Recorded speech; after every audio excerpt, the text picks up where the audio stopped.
दोस्तों आज की सबसे पहली और बड़ी खबर। साइबर क्रिमिनल्स ने झारखंड के सरकारी सिस्टम में लगाई सेंध, बनाए हजारों फर्जी राशन कार्ड। साइबर क्रिमिनल्स ने इस बार झारखंड में खाद्य आपूर्ति विभाग के सिस्टम में सेंध लगा दी है। झारखंड के कम से कम 6 जिलों के आपूर्ति पदाधिकारियों की ऑफिशियल आईडी हैक कर हजारों फर्जी राशन कार्ड बना दिए गए हैं। आशंका जताई जा रही है कि बड़े पैमाने पर साइबर अपराधियों ने आईडी का दुरुपयोग किया है। झारखंड में अगले 5 दिनों तक छाए रहेंगे आंशिक बादल।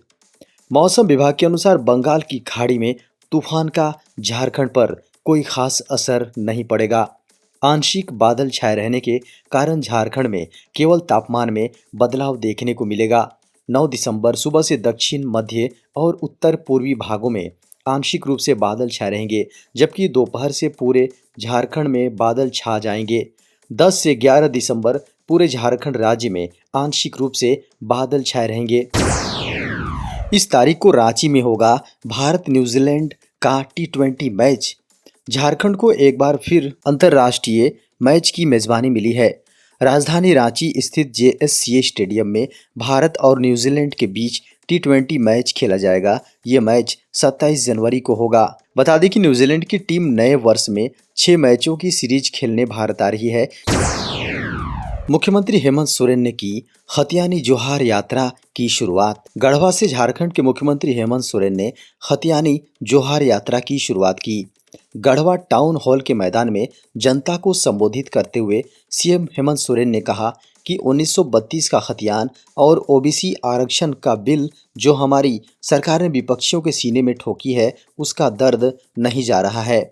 यही कारण है कि विपक्ष हमारी सरकार को गिराने के लिए ED और CBI का सहारा लेकर साजिश रच रही है। मुख्यमंत्री ने कहा कि मगर हमारा गठबंधन कभी इनके षड्यंत्र को कामयाब नहीं होने देगा। झारखंड के शिक्षकों का अब वेतन रोकना होगा मुश्किल। अब प्राथमिक शिक्षकों का वेतन रोकना आसान नहीं रहा। DSC को वेतन बंद किए शिक्षकों का प्रमाण देना होगा।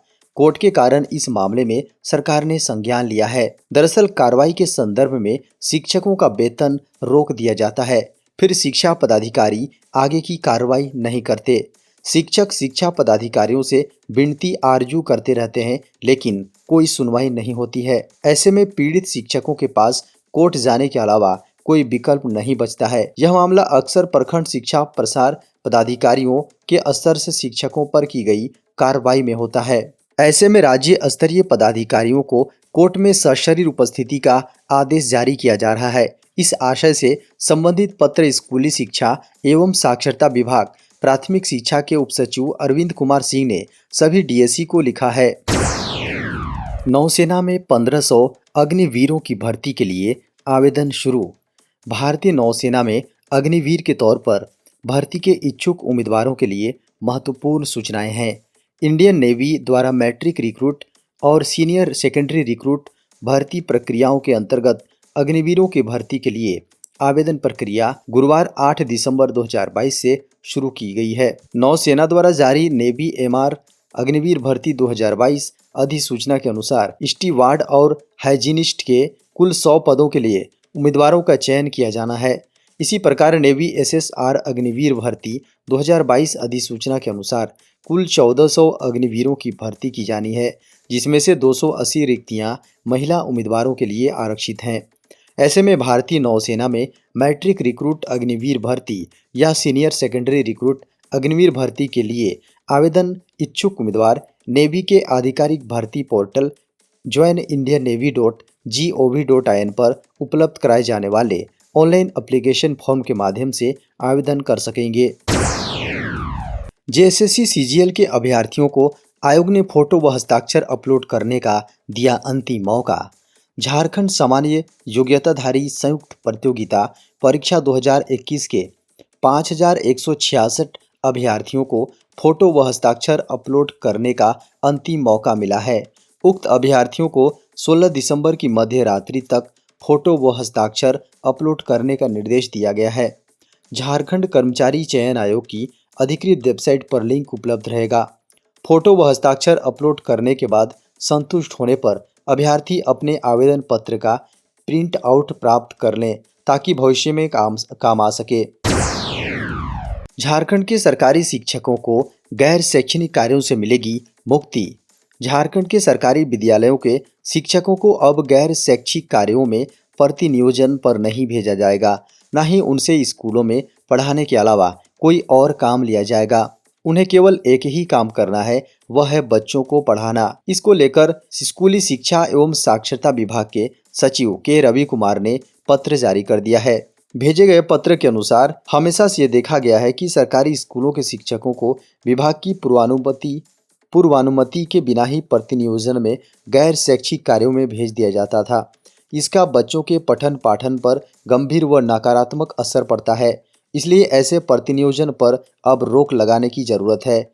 इतना ही नहीं, सचिव ने पत्र में लिखा कि बच्चों की पठन पाठन व्यवस्था को बेहतर बनाने के लिए सबसे जरूरी है कि शिक्षकों को संपूर्ण कार्यावधि में विद्यालय में शारीरिक रूप से तो उपस्थित होना जरूरी है ही, साथ ही मानसिक रूप से उनकी उपस्थिति भी आवश्यक है।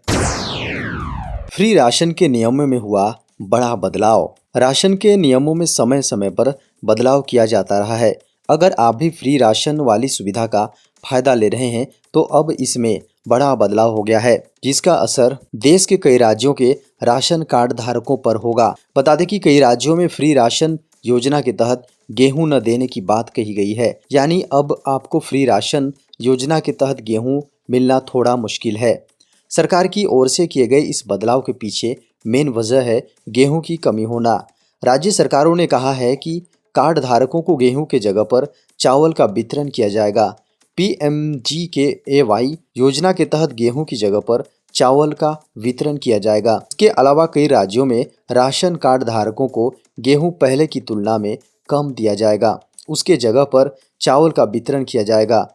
राशन कार्ड धारकों को उत्तर प्रदेश, केरल और बिहार राज्यों के राशन कार्ड धारकों को गेहूं का वितरण नहीं किया जाएगा। इसके अलावा उत्तराखंड, गुजरात, झारखंड, दिल्ली, मध्य प्रदेश और पश्चिम बंगाल के कार्ड धारकों को पहले की तुलना में कम गेहूं मिलेगा। देश में कोरोना के मिले 241 नए मामले। 8 दिसंबर 2022 की सुबह 8 बजे केंद्रीय स्वास्थ्य एवं परिवार कल्याण मंत्रालय द्वारा जारी आंकड़ों के अनुसार पिछले 24 घंटों के दौरान देश में 241 नए मामले सामने आए। इससे पहले 7 दिसंबर को 166 नए मामले सामने आए थे, जबकि 6 दिसंबर को 165 नए मामले मिले थे, जबकि 1 नवंबर को 1046 नए मामले सामने आए थे। आंकड़ों को देखें तो देश में अब एक्टिव मामलों की दर 0.01% है, जबकि रिकवरी दर 98.8% पर पहुंच चुकी है। खबरों को माने तो पिछले 24 घंटों में कोरोना से 3 लोगों की मौत हुई है। वहीं सरकार ने पिछले दिनों हुई 6 मौतों के आंकड़ों को भी साझा किया है। पिछले 24 घंटों में रिकवर होने वाले मरीजों की संख्या 243 बताई गई है। देखा जाए तो इस समय कर्नाटक में सबसे अधिक 1629 मामले एक्टिव हैं, केरल में 1501, महाराष्ट्र में 257, उत्तर प्रदेश में 103 और गुजरात में 184 मामले अभी भी सक्रिय हैं। पीएम किसान योजना के 2 करोड़ किसानों को नहीं मिलेगी 13वीं किस्त। प्रधानमंत्री किसान सम्मान निधि की 13वीं किस्त को लेकर बड़ा अपडेट सामने आया है। सरकार ने जानकारी दी है कि देश के लगभग 1.86 करोड़ किसानों को 13वीं किस्त का पैसा नहीं दिया जाएगा।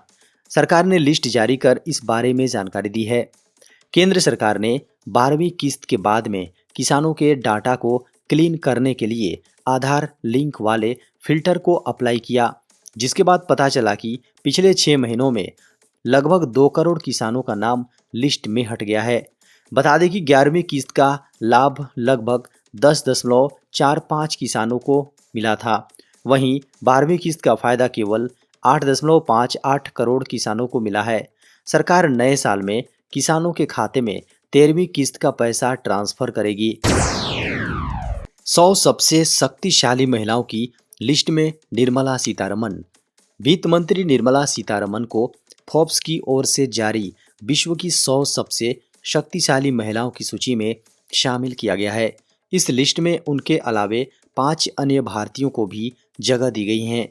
फोर्ब्स की लिस्ट में वित्त मंत्री निर्मला सीतारमण, बायोकॉन की कार्यकारी अध्यक्ष किरण मजूमदार शॉ और नायका की संस्थापक फाल्गुनी नायर का नाम शामिल है। 36वें नंबर पर रही सीतारमण ने लगातार चौथी बार इस सूची में जगह बनाई है। 2021 में 63 वर्षीय मंत्री को सूची में 37वें स्थान पर रखा गया था, जबकि वे 2020 में 41वें और 2019 में 34वें स्थान पर थीं। सूची में शामिल होने वाले अन्य भारतीयों में HCL टेक की chairperson Roshni Nadar Malhotra, Securities and Exchange Board of India SEBI की चेयरपर्सन माधवी पुरी बुच और स्टील अथॉरिटी ऑफ इंडिया की चेयरपर्सन सोमा मंडल मल्होत्रा, मजूमदार, शो और नायर ने पिछले साल भी प्रतिष्ठित सूची में क्रमशः 52वें, 72वें और 88वें स्थान पर जगह बनाई थी। रिलायंस जियो का बड़ा प्लान, जल्द लॉन्च होगा जियो का 5G फोन। रिलायंस जियो अपने नए बजट स्मार्टफोन 5G स्मार्टफोन को लाने पर काम कर रही है। मुकेश अंबानी के मालिकाना हक वाली जियो ने इससे पहले भी जियो फोन वेरिएंट्स लॉन्च किए हैं। जियो फोन नेक्स्ट कंपनी का पहला स्मार्टफोन है जिसे पिछले साल देश में उपलब्ध कराया गया था। जियो फोन नेक्स्ट की पहली बार स्मार्टफोन इस्तेमाल करने वाले ग्राहकों को ध्यान में रखकर लॉन्च किया गया था। अब जबकि रिलायंस जियो ट्रू 5G देश में रोल आउट हो रहा है, तब कंपनी अपने किफ़ायती 5G स्मार्टफोन को लॉन्च करने की तैयारी कर रही है। जियो फोन 5G को जल्द देश में लॉन्च किया जा सकता है।